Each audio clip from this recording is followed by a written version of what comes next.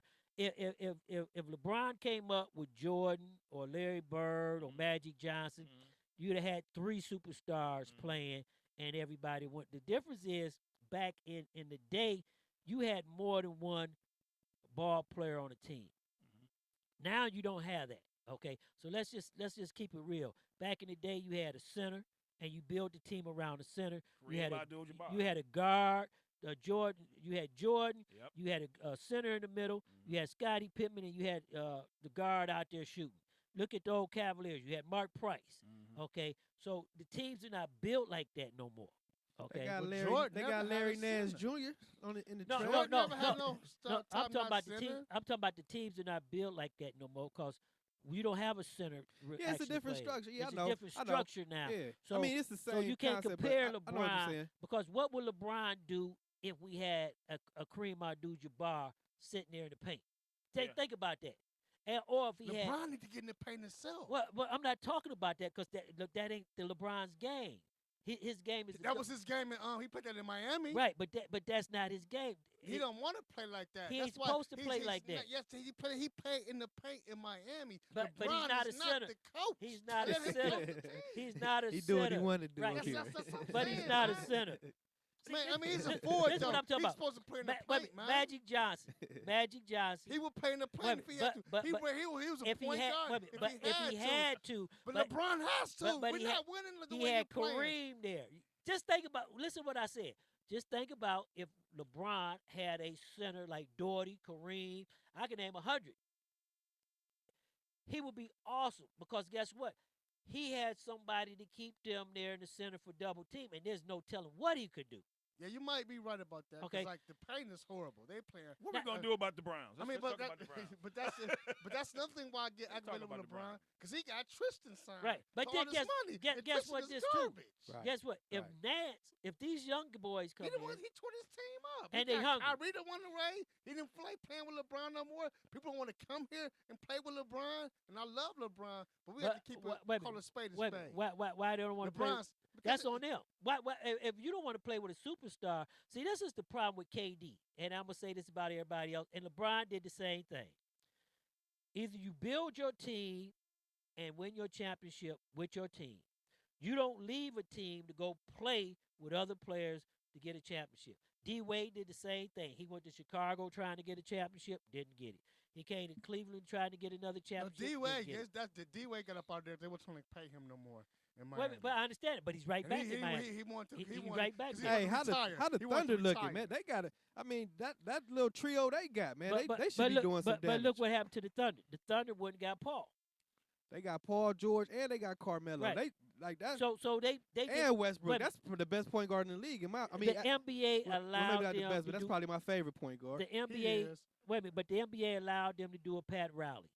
They allowed the teams to start stocking the teams with superstars, okay? So if all the superstars going to go to one team, okay, it's no more parity in the NBA. It's useless, okay? That's the problem. You know what? The Cavs, the Cavs, you know why it's so bad, how they doing right now? Because it don't even matter in the East. They should never fall out of the top two. No, you know what's wrong with the Cavs? They should never fall out of the top 2 in the rankings. No, Tone Stone. People don't like the numbers. Tone Stone, you know what's wrong with the Cavs? What's wrong with the Cavs? What's wrong with the Cavs? Let me tell you what's wrong with the Cavs. Let's hear it. The Cavaliers are reading their own press and they're not playing ball. If the lineups we had would have played like they was the quality that they could play, we wouldn't have a problem right now. Kyrie's over there with a bunch of young guys and they hooping. They hungry. They in the number one, the number 2 position. Toronto, bunch of young guys hungry. They hooping. That's why these young guys that they wouldn't get rid of all these guys, okay, and brought these young guys because they need somebody hungry. D. Wade and them, there's no way they should have lost all them games. There's no way they should have got blown out at home by Houston. But if you really watch the games, they're not playing defense. But that's the problem. They're tired. But I just tell you, if they play to the quality that they should play, there's no way for them to get blown out. They're old, though. They come out playing like that for the first 3 quarters, then they're old. So that's why the fire sale was when is All-Star weekend? This weekend. Right, this week. And I think the Cavaliers, well, we'll find out tonight because they're playing in Atlanta. They playing in Atlanta tonight. So yeah, it's like the last one we'll before know. the year. Yeah, we'll know what's going to happen because they're playing in Atlanta. Well, we ain't gonna know in the first game. Yes, we will. Yes, you will, because you know why? You will see the difference in the intensity. You'll see the difference in the game plan. You'll see the difference if these players are going to bring up. You'll see the difference in LeBron's play. But I remember one time I seen JR tell LeBron, they on the sidelines, he arguing. He told LeBron, is you gonna coach or play ball? Right. For real. Well, see, that's the problem right there, because if we on a team, but sometimes you hear LeBron talking over the coach. Man, sit, man, play your role. We know you that, man. Well, you know what? Ty Lue need to go. I haven't seen a coach on the Cavaliers that knew what they was doing. Campy Russell and them coach a better game, calling the game than the coach do. Okay, so come on, let's. No, I mean you right about that. Until the first one, LeBron rookie year, they got rid of him. Who was the coach? The guy with the glasses. Paul, you talking about Mike Brown? No, Mike Brown. Mike Brown No, wasn't no, the man. coach. No. He wasn't the first coach. The first coach of LeBron was a rookie. Oh, okay. They got rid of him and they got rid of Ricky Davis because they was telling LeBron, "You a rookie, play your role. Well, you're not no king yet." You know what I'm saying? But you and know your what? boy, what was his name? The coach, the black coach. He used to call LeBron soft, and he was soft. They got rid of him. But that's because they didn't teach LeBron. I can't think of his name right now. The problem with the NBA right now. You're right. They didn't teach LeBron. No, so right. Stuff I blame LeBron on the came out of coaches. high school into the NBA. Right. Yeah. Okay, but the problem with the NBA is and wasn't no veterans in the locker room. The superstars are not playing defense. They're not trained to play defense. You're right. Everybody's letting everybody score. So LeBron hasn't had to play defense. It's not like in the old days when Lambeer and everybody played defense. But we're going to hold that note right there because, you know, Tony Stone, the millennial. You know, next week we're going to be talking about some our criminal case ID again. We're going to go into that. We're going to really talk some stuff. And Sean, you ain't going to dog me this time, are you? Well, you know what, Saxman? You got to pull up to your mic because I don't even know if they hear you. They hear me, but I don't want you to dog me no more, man. No, you know what, Saxman? I'm gonna have to keep this straight onto the truth with everybody here. Right. And everybody here is that one, we have to let everybody have their say and everybody come back because we all can't talk at the same time. But two is, as a law enforcement officer, yes, you cannot degrade your profession or yourself, and I'm not going to let you do it, okay? I'm not degrading it. I'm not going to even let you come to the point where you say two wrongs is better than a right. I won't do that. Okay. But I just point out to you I'm what's, like my what's going on. I'm that's like all. my grandmother. I'm going to have to take the ruler out and smack your hand. Well, yeah, but if all I'm doing is just enlightening or highlight of what's going on. Wait a minute, let me tell you something. Don't enlighten, don't highlight, and don't disrespect the profession. No, I love the profession. I got nothing but love for it. And the bottom line is, to all you law enforcement officers out there. All right, here we go. I love all y'all to death. Yep. And I'm behind you 100%. But go ahead. But the bottom line is this. If you allow your comrade or somebody to violate somebody's rights, you need to drop your gun and badge and leave the force as soon as you pull back into the parking lot. And there's no ifs and buts about it. There's no other words you can say. Right. There's nothing else to be spoken. Okay, that's the bottom line. You're a criminal. Turn in your badge. Okay, because if that was your mother or your father, your daughter or your wife, you wouldn't accept it. Right. And you don't accept it for nobody else in the community. And with that said, fan base is big, I can't lose.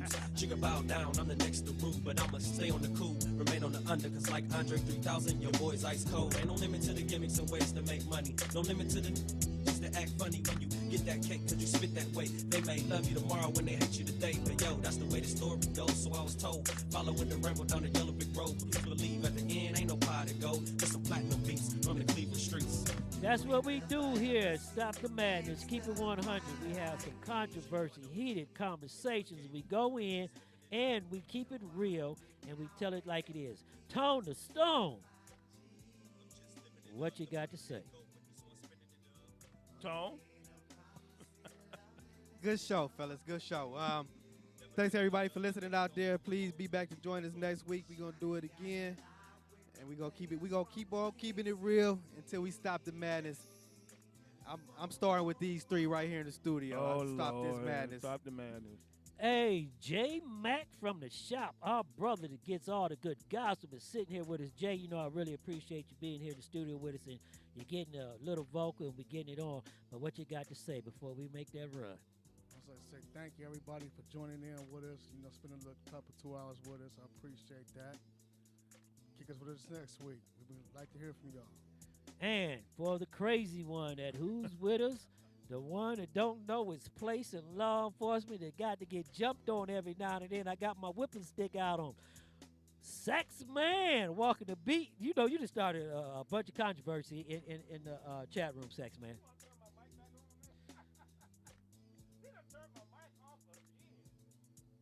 Go ahead, Saxman. No, you're not talking to your mic, Saxman. You up. Myself, there you go. Oh, he do this to me. He cuts me off. He dogs me out. He mistreats me. He gets the belt out and he whoops me. But Saxman, you know, you just started all sorts of controversy. You got law enforcement officers all in the chat room ready to straighten you up. Because you talking about the way it used to be in the old days. Probably them the ones that probably was with me when we. Well, you know, people, I want to thank YouTube, Snapchat, Instagram, Facebook Live. I want to thank the Roots of the Fight for sending our new Jim Brown jerseys. They sent us some things. And I want everybody to understand, Saxman is not bad as he portrays. Okay? He's not that way out there. And I want to tell everybody, hey, as your host, thanks for spending a Friday night with us on Stop the Madness. Keep it 100. See ya.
You've been listening to Stop the Madness, Keep It 100 on STMK Radio 100.